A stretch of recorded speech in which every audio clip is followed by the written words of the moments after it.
Olá, meus irmãos, tudo bem? A gente começa a meditar na palavra de Deus, né? E a gente vai encontrando cada coisa, né? A gente vai encontrando cada situação. E cada situação dessa é importante, né?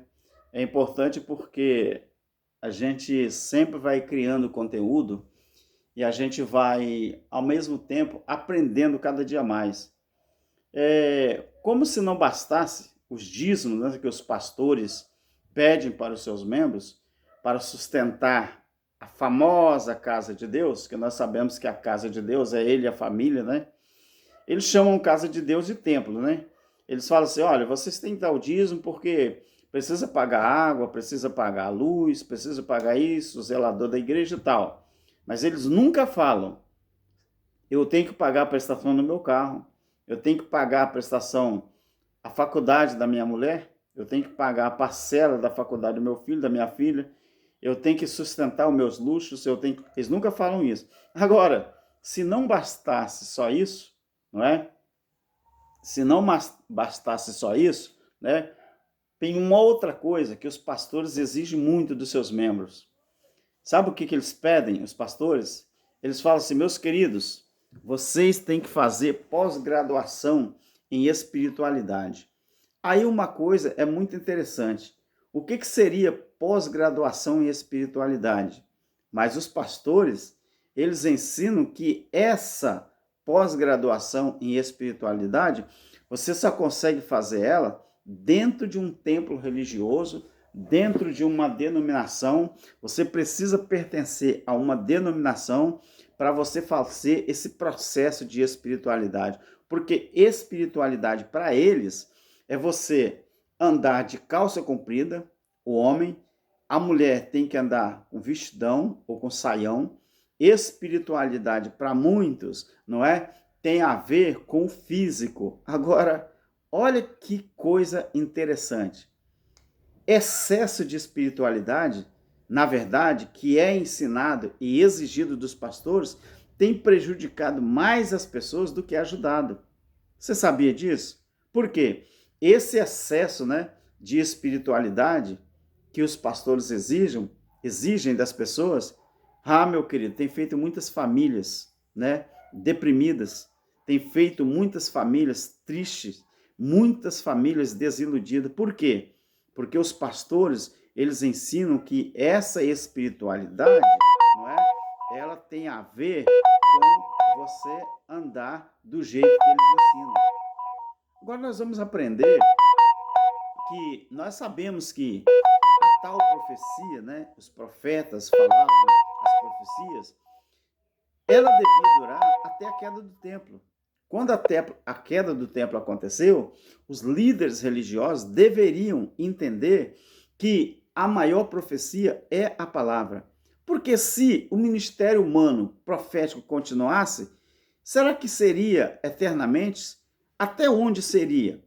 Então a gente aprende uma coisa, que não é que Deus, não é? Ele não fala ou ele não mostra, só que não há necessidade do homem, do ser humano, ficar inventando coisas, fazendo coisas, né? Como se ele fosse o porta-voz de Deus. Não, isso não tem necessidade. Quando isso acontece, quando um profeta, um suposto profeta, está aí entregando recado, entregando profecia para as pessoas, sabe o que tem acontecido? As pessoas estão ficando doentes, porque são profecias que não cumprem, são profecias que Deus não mandou falar, porque pós a queda do templo, a profecia humana acabou, queridos. Agora, Deus, ele continua falando com as pessoas, mas de que forma? Através da sua palavra. Por quê? Nós vivemos a era do Evangelho Eterno. A era do Evangelho Eterno é uma era em que tudo que você precisa saber sobre as coisas de Deus, como foi as coisas de Deus, como é as coisas de Deus no tempo presente, você tem na palavra. Você não precisa solicitar a homem ou não precisa de um humano, profeta humano, vir e falar com você, porque a maior profecia é a Bíblia.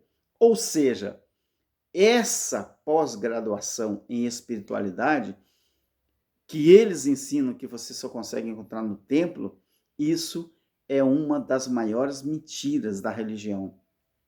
Por exemplo, eu, tem dias que eu passo o dia inteiro meditando na palavra, escrevendo e colocando aqui os estudos na plataforma, que seja na plataforma A, na plataforma B, na plataforma C.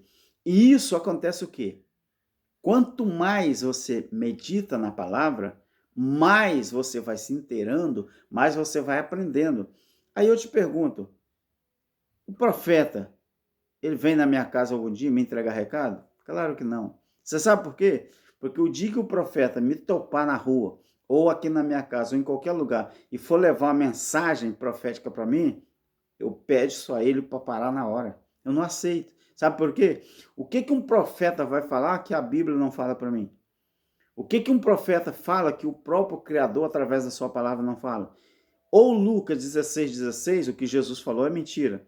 A lei e os profetas deveriam existir, ou deveriam estar em plena evidência até João. A lei e os profetas durariam até João. Isso palavra de Jesus. Então, essas profetadas que tem aí, tem mais atrapalhado do que ajudado. Outra coisa, meu querido, outra coisa muito importante, presta atenção no que eu vou te dizer. Se o ministério profético ainda tivesse validade, sabe como que nós estaríamos hoje? A Bíblia, ela deveria ser esquecida. Porque então os profetas humanos tinham que estar substituindo a palavra. Mas por que Deus usou profetas para falar? Porque nem sempre o que os profetas falavam estavam registrados. Então, Lucas capítulo 21, versículo 20 ao 22, Jesus falou com os discípulos assim, olha, tudo o que está escrito tem que acontecer nesse período e nessa época. Então, tinha que cumprir tudo que estava escrito na época dele. Ou seja, aí vem o Apocalipse, resume toda a história, desde o Gênesis até o próprio Apocalipse. Isso quer dizer o quê? Que tudo que existia na lei e nos profetas acabou, né, no juízo do ano 70.